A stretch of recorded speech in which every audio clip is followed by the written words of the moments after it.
Directly NCERT cover to cover पढ़ना मेरे हिसाब से इतना इफेक्टिव नहीं है। इनऑर्गेनिक में आपका कंटेंट वैसे अब कम हो गया है क्योंकि आपका सिलेबस रिड्यूस हो गया है। जो टॉपिक अनटच्ड है वो छोड़ के चले जाइए अब उसको। सब लोग तो यही बोलते हैं कि एग्जाम से पहले कुछ नहीं पढ़ना चाहिए। बहुत सारे फ्रेंड्स हैं जिनके साथ ऐसा हो गया कि उनके 4-5 क्वेश्चन पूरे रिजेक्ट हो गए। ये नहीं, हार नहीं मान के बैठनी है अभी से कि एक हफ्ता बचा है, अब तो क्या ही पढ़ूंगा मैं। Hello everyone, my name is Nalin. I am currently pursuing my MBBS from Maulana Azad medical college Delhi. और मेरे अभी जस्ट फाइनल ईयर एग्ज़ाम्स ख़त्म हुए हैं और मैंने जस्ट इंटर्नशिप चालू करी है अपनी। आज मैं आप लोगों के लिए नीट से, क्योंकि अभी नीट 2024 5 मई को आने वाला है, तो उसके रिगार्डिंग अगर मैं आपकी जगह होता तो मुझे क्या चीज़ें पता होनी चाहिए थी, क्या क्या चीज़ें जो मैं एक्सपेक्ट करता कि मुझे मेरे सीनियर्स बताएं या मुझे टीचर्स बताएं, वो सब चीज़ें मैं डिस्कस करना चाहता हूँ इस वीडियो में आपके साथ में। तो चलिए let's go to the topic quickly.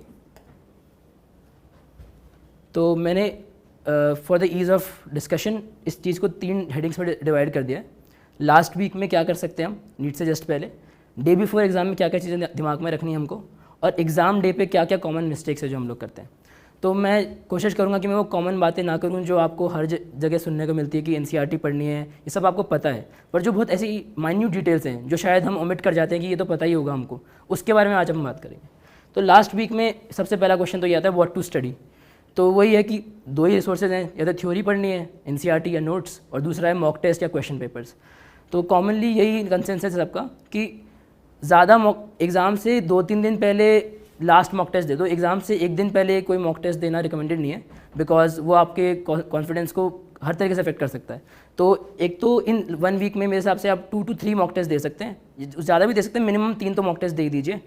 उसके अलावा पढ़ना क्या है, तो अब इसमें भी अलग अलग बच्चों का अलग अलग देखा जा सकता है। जैसे कि अगर आपने पूरा सिलेबस अच्छे से कंप्लीट कर रखा है, सारे मॉक टेस्ट अच्छे से दे रखे हैं और नोट्स भी बना रखे हैं अपने, तो आप पहले अपने जो वीक टॉपिक्स आपको पता है या फिर ये मैं वॉलेटाइल टॉपिक्स हैं उसको पढ़ सकते हैं, शॉर्ट नोट्स बना रखे हैं उससे। तो अगर वो सब नहीं कर रखा है और एक नॉर्मल एवरेज स्टूडेंट है जिसने बस एक बार कंटेंट देख रखा है, तो कुछ इंपॉर्टेंट टॉपिक्स देख सकते हैं। जैसे कि बायो के अंदर आपको पता है कि सबसे पहले PYQ देख लिया। अब क्योंकि directly NCERT cover to cover पढ़ना मेरे हिसाब से इतना इफेक्टिव नहीं है अब इस पॉइंट पे। अब आप PYQ लगा लो टॉपिक वाइज।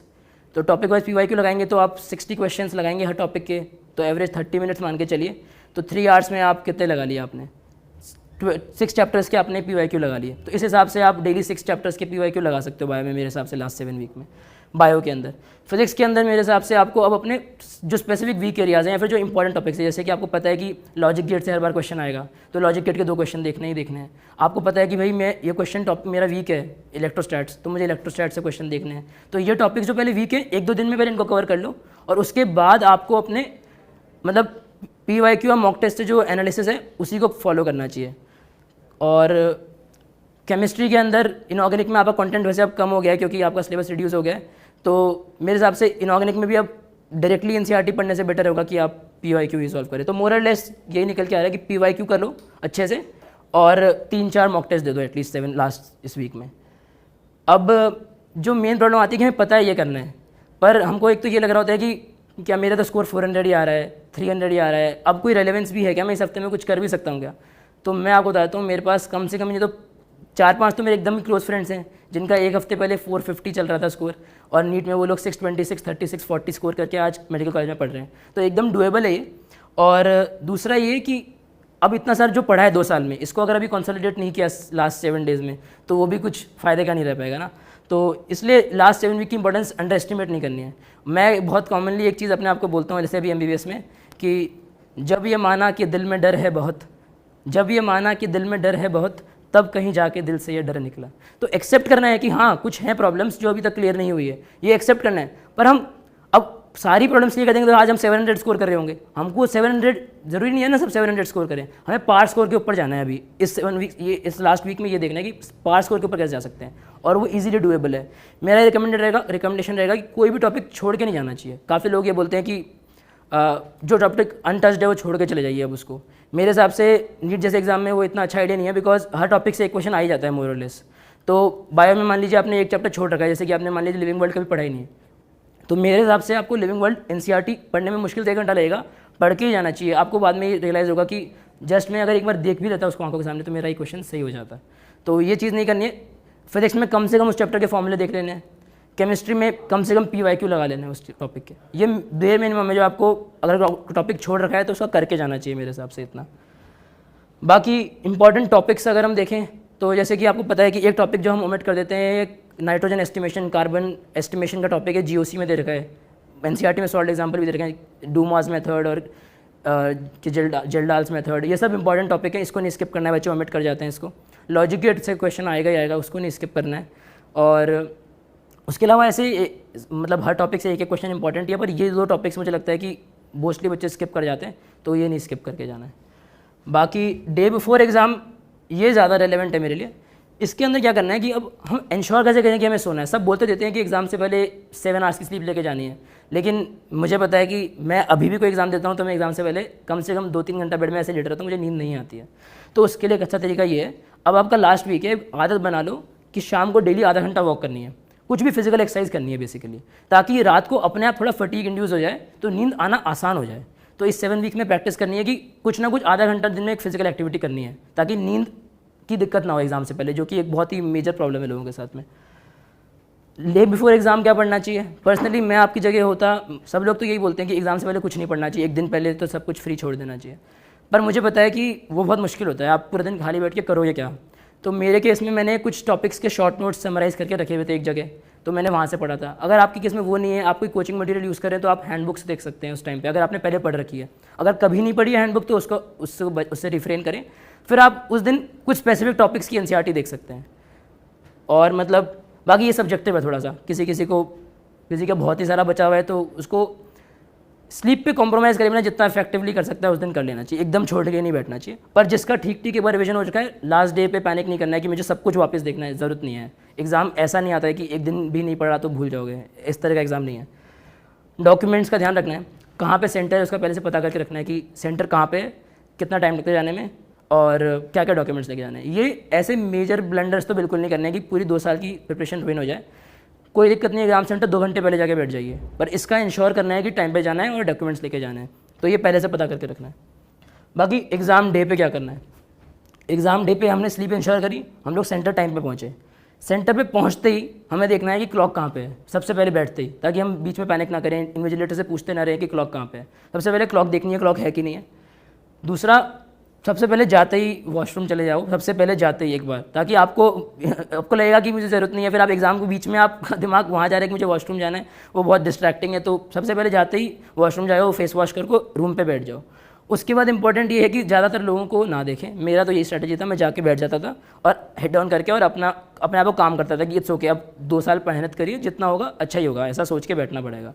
तो रिफ्रेन करें लोगों से देखने की इसका जल्दी हो गया, उसका जल्दी हो गया, पता नहीं है कि आपको नहीं पता है कि इसका पेपर कैसा हुआ है, तो उससे बचें, वो बहुत डिस्ट्रैक्टिंग होता है पेपर के अंदर।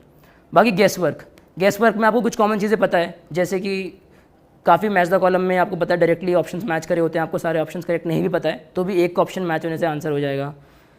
और तब तक मेरा ये जनरल एक थंब रूल है कि मैं जब तक मेरे को 2 ऑप्शंस में वो नहीं होती ना कि ये 2 ऑप्शन तो रूल आउट हो गए, 2 ही बचे हैं, तब तक मैं कोई भी गैस नहीं करता, मतलब एग्जाम में मार्क नहीं करता। तो आप कम से कम 2 तक पहुँच जाइए और फिर देखिए। अब उसमें भी ये हो सकता है कि ऐसे मेरे केस में मुझे पता था कि मेरे बायो में 80 क्वेश्चन पक्का करेक्ट है, तो मैं 2-3 पे चांस ले सकता हूँ। और मान लीजिए मेरे बताया मुझे बायो में 85 करेक्ट है, तो मैं फिजिक्स में भी 2-3 जगह चांस ले सकता हूँ। लेकिन मुझे बायो में ही इतनी श्योरिटी नहीं है, फिर मुझे पता है कि मेरे 60 क्वेश्चन ही करेक्ट हो रहे हैं, फिर मैं फिजिक्स में भी आगे मेरे तुक्के मारने की कोशिश कर रहा हूँ, वो अच्छी स्ट्रैटेजी नहीं है। तो जिसको इतना श्योरिटी आ जाए कि मेरा इतना पार स्कोर के आसपास पहुँच रहा हूँ मैं, अब मैं स्कोर बूस्ट करने के लिए 2 ऑप्शन में मारूँ टेक तो मार सकते हैं, मेरा ये अंडरस्टैंडिंग है। बाकी OMR का पैटर्न आपने अब फिगर आउट कर ही लिया होगा अब तक, और अभी तक नहीं किया है तो 7 डेज़ में अच्छा टाइम है, 3-4 मॉक टेस्ट दीजिए, एक फिक्स पैटर्न कर लीजिए। मेरा ये पैटर्न होता था कि मैं पहले क्वेश्चन करता था तो साथ में डॉट लगाता चलता था OMR में, और फिर सब्जेक्ट वाइज OMR मार्क कर देता था उसके बाद। इसमें भी एरर का बहुत चांसेस होता है, बिकॉज आप डॉट गलत जगह लगा सकते हो, तो अपना है, कोई लोग साथ भरते हैं, कोई लोग एंड में भरते हैं। इतना इंश्योर करना है कि अगर जगह छोड़ रहे हो बीच में तो पक्का एक क्वेश्चन अगर छोड़ा है तो पूरा इंश्योर करना है कि 38 छोड़ा है तो 38 एकदम एम्प्टी है, 39 से भरना चालू करना है, ये गलती नहीं करनी है। दूसरा, बीच में वो लोग थंब प्रिंट लेने के लिए आते हैं एग्जाम में, हमारे टाइम पे तो आते थे, तो थंब प्रिंट लेने आते हैं तो हाथ पे इंक लग जाती है, तो इंश्योर करना है कि वो इंक OMR पे ना लगे। मेरे बहुत सारे फ्रेंड्स हैं जिनके साथ ऐसा हो गया कि उनकी 4-5 क्वेश्चन पूरे रिजेक्ट हो गए बिकॉज उनकी इंक लग गई थी OMR पे। तो ये सब चीज़ें जो छोटी मोटी पता होनी चाहिए तो गलती नहीं होगी। उसके अलावा सिली मिस्टेक्स की भी बात कर ही लेते हैं। सिली मिस्टेक्स में जो कॉमनली करते हैं कि हम पूरा क्वेश्चन नहीं पढ़ते, आधा क्वेश्चन पढ़ के हमें लगता है कि हमें आता है, हम सीधा ऑप्शन मार्क कर देते हैं। तो इंश्योर करना है कि क्वेश्चन का लास्ट वर्ड पढ़ना है, बिकॉज 1 लाइन क्वेश्चन होते हैं हमारे यहाँ पे। ऑप्शन डी हमेशा देखना है, ए और बी देख के हम मार देते हैं, एंड में बोथ 1 और 2 होता है, वो मिस्टेक नहीं करनी है। करेक्ट इनकरेक्ट की मिस्टेक होती है, पूछा है which of the following is incorrect, और हम सबसे पहले करेक्ट देख के पहला ही मार्क कर देते हैं। तो इसकी कुछ टेक्निक्स होती हैं अलग अलग, कुछ लोग हाईलाइट कर लेते हैं पेपर में, कुछ लोग मतलब क्रॉस करते चलते हैं, तो वो आप स्लैश कर सकते हैं करते करते। तो ये ध्यान रखने करेक्ट इनकरेक्ट वाली मिस्टेक नहीं हो। एक मिस्टेक जो मुझे पता होते हुए मैंने एग्जाम में कर दी थी वो ये थी कि ऐसा पूछा था कि which of the following is correct, 4 statement थे और फिर से 4 ऑप्शन थे कि ए एंड बी एंड सी। तो मैंने ध्यान नहीं दिया था और मैंने फर्स्ट 4 जो स्टेटमेंट्स थे उसी में ही स्टिक कर दिया था, जबकि नीचे 2 और ऑप्शन थे कि ए एंड बी एंड सी। तो ध्यान रखना है कि पूरा क्वेश्चन स्टार्ट से लेके एंड तक, स्टेम से लेके ऑप्शन तक पूरा देखना है। बहुत बार ऑप्शंस बहुत हेल्पफुल होते हैं, जैसे फिजिक्स के अंदर जो हम कॉमन मिस्टेक करते हैं सेंटीमीटर मीटर वाली, हमारा आंसर 100 सेंटीमीटर आया, पहला ऑप्शन 100 मीटर है, वो टिक कर दिया, वो नहीं करना है। जो थर्मोडायनेमिक्स में माइनस प्लस का क्वेश्चन आते हैं, हर साल आते हैं, वो मिस्टेक नहीं करनी कि माइनस में आंसर प्लस कर दिया, पूछा के है के भी आंसर कर दिया, वो पी के वी वाली मिस्टेक नहीं करनी है। और काफ़ी क्वेश्चंस में ये भी होगा कि कुछ क्वेश्चन रिपीट होते हैं, जो अगर आप श्योर नहीं हो ना, तो काफ़ी क्वेश्चन ऐसे होते हैं हमारे टाइम पे तो कि केमिस्ट्री में भी वही क्वेश्चन पूछा हुआ है अलॉन्ग द सेम लाइंस, और बायो में भी पूछा हुआ है। तो हो सकता है कि अगर आपको कोई क्वेश्चन नहीं आ रहा है तो थोड़ी देर छोड़ सकते हैं उसको, क्या पता दूसरा सब्जेक्ट करते करते उसका आंसर रिकॉल हो जाए। और मुझे बात करते करते ये भी दिमाग में आया कि कैसे क्वेश्चन छोड़ने कैसे हैं। अब 90 क्वेश्चन कर रहे हैं तो हम कितने छोड़ें, हम 45 छोड़ दें बाद के लिए। मेरे हिसाब से अगर आप एक एवरेज स्टूडेंट है जो बायो के अंदर 90 में से 70 क्वेश्चन तो एटलीस्ट ढंग से इंश्योर कर सकता है कि मैं अटेम्प्ट कर पाऊँ, मुझे अच्छे से आइडिया है, तो आप 10-15 क्वेश्चन मार्क करके छोड़ सकते हैं। मतलब उससे ज़्यादा मार्क करके छोड़ना मेरे हिसाब से बहुत ज़्यादा अच्छा आइडिया नहीं है, बिकॉज टाइम नहीं बचेगा फिर उसके बाद। तो मार्क करके छोड़िए। एक क्वेश्चन पे 2 बार रीड दिया, उसके बाद तीसरी रीड देने का सही नहीं होता, बिकॉज उस टाइम हम फिक्सेट कर जाते हैं, हमें लगता है आंसर बी आना चाहिए। अब हम कैसे भी बी लाने के लिए उस टाइम कोशिश करेंगे, लेकिन वही क्वेश्चन हम एक फ्रेश माइंड से शायद आधे घंटे बाद अटेम्प्ट करेंगे तो उसका आंसर में बहुत ईजिली आ जाएगा। तो ये ध्यान रखना है। और केमिस्ट्री मुझे लगता है कि आप 45 में से 5 क्वेश्चन आराम से छोड़ सकते हैं एक बार के लिए। और फिर फिजिक्स पेपर अटेम्प्टिंग स्ट्रैटेजी की भी बात कर सकते हैं इस वीडियो में, कि मैं सबसे पहले बायो करता था, उसके बाद केमिस्ट्री करता था, फिजिक्स करता था। ये बहुत ही कॉमन तरीका है जो सब लोग करते हैं, बिकॉज ये ईजियर वे है। सबसे ईजी बायो होती है, सबसे स्कोरिंग बायो होती है, तो पहले बायो, फिर केमिस्ट्री, फिर फिजिक्स। कुछ बच्चे होते हैं जो बायो को 30 मिनट्स में सॉल्व कर लेते हैं, मेरा 45 मिनट्स मिनिमम जाता था बायो सॉल्व करने में, which is okay I guess. और फिर 45 मिनट्स मुझे केमिस्ट्री में लगता था कम से कम। तो 1.5 आवर के आसपास मेरा रूल था कि 90 मिनट्स फिजिक्स में बचना चाहिए। तो आप भी कोशिश करो कि 90 मिनट्स के आसपास फिजिक्स में बचाओ, बिकॉज उससे कम बचाएंगे तो शायद हम अटेम्प्ट नहीं कर पाएंगे फिजिक्स को ढंग से। पर ये भी नहीं होना चाहिए कि बायो 45 की 30 में कर दी और बायो में 10 क्वेश्चन ऐसे ही गलत हो गए ना। तो अभी आपको 1 हफ्ता है, देखो कि कैसे आप कितना टाइम लेते हो, कितना छोड़ना पड़ता है क्वेश्चन आपको, और ये फिगर आउट कर लो कि कैसे फिजिक्स में ज़्यादा टाइम बचाना है। और अगर फिजिक्स बहुत ही वीक है और इतना कॉन्फिडेंस नहीं है कि हम फिजिक्स के बेस पे फिजिक्स के क्वेश्चन सही कर देंगे टाइम मिलने के बाद भी, तो बायो और केमिस्ट्री ही अच्छे से करो पहले, ताकि कम से कम कुछ तो आप स्कोर श्योर हो पाओ कि वो कर लिया मैंने।